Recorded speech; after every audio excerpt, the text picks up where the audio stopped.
Hello and welcome to another episode of Twin Tigers Data. My name's Thomas Kistner and let's get started.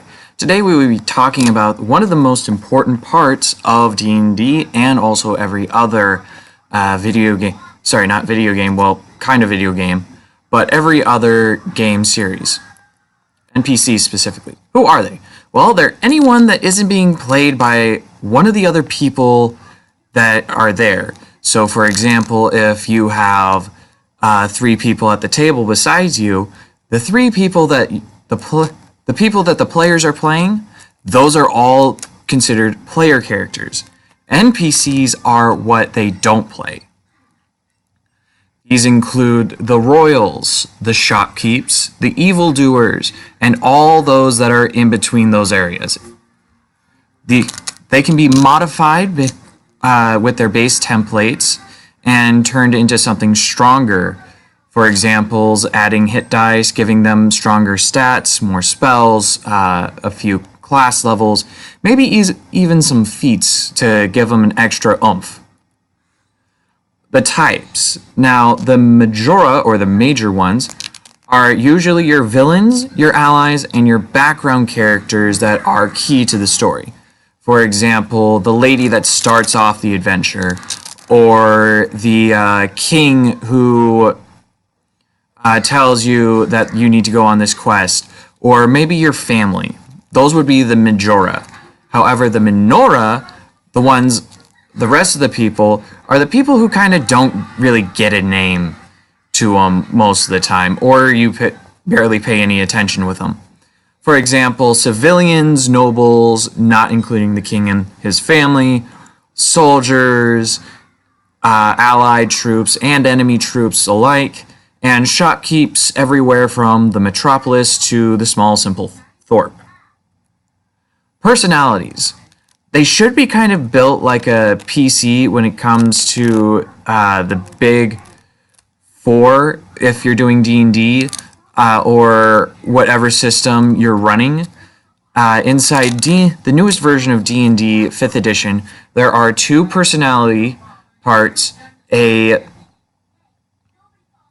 bond, an ideal, and a flaw. So 5 things create your character, and you need to follow these at all costs.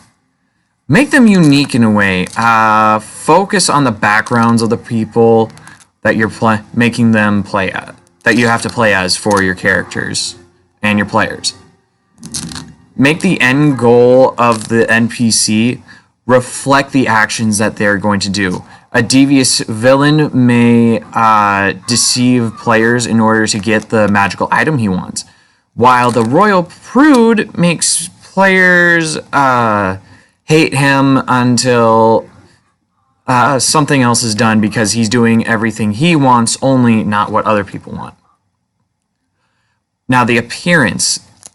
This is a player character and also a non-player character thing. What gear are they wearing? What race are they? What class do they have? What background are they? What gender? What age? Now I'm going to do this in an example of a character. Now for the gear, let's start off actually with the race. That's where usually most people start off at. Now we're going to go with a high elf. So that means you're going to be slightly small, skinny, with white or blue hair and pointed ears. Next up, class. Let's go with the fighter. So now you're in chainmail, carrying a great sword maybe, or a long sword and shield. Getting the idea now? As you build the character, you need to think of what exactly is your character carrying, and also what exactly is your character supposed to look like as you're doing it. Same thing with the NPCs. What exactly are they? What are they carrying? And how do they really look? The effects of using NPCs. They can alter a player's plans by, say, giving them an idea or telling them what they did wrong in this instance. They make players learn from the mistakes by reflecting upon them. So this is kind of like a DM's way of not metaing, in a way, not metagaming how exactly the players learned what they did wrong. You can have a personal system to reflect how they interact with the other players or with other NPCs. They can cause players to change themselves in a way, or you can have them change also based on what the players do. They can help players in one way or another, as well as doing the rest of this stuff. The end result. What happened to the NPC? Does he continue living on? Does he retire? Does he go and do something else, or is he dead?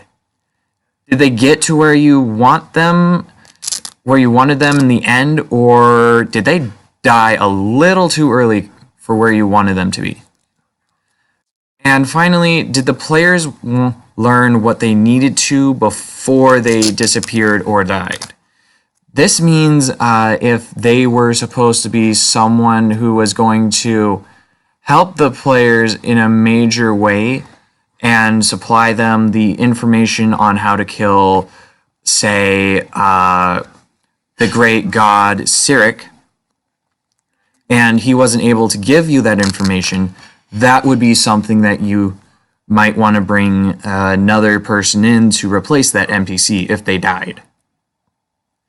Now, another NPC is actually one that you might not actually think of. An NPC could actually be a retired PC. So what this means is your players will eventually stop using certain characters.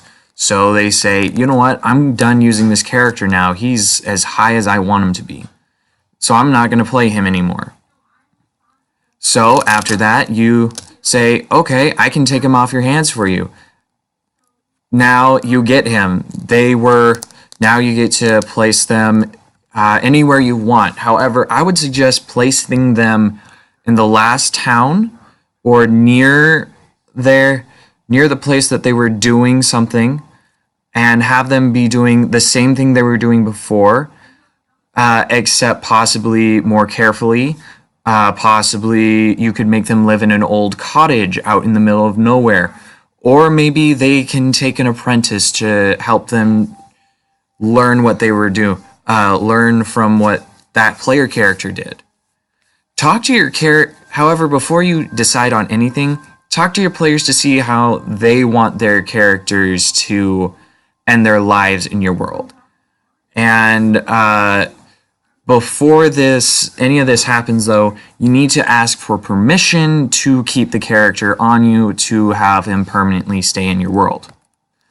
Alright, please remember to like, comment, and subscribe. And hey, if you want to share my awful, no good, very bad videos, go ahead. I don't care. I'm an open book. Please remember to game safely, have fun, and be nice. Adios.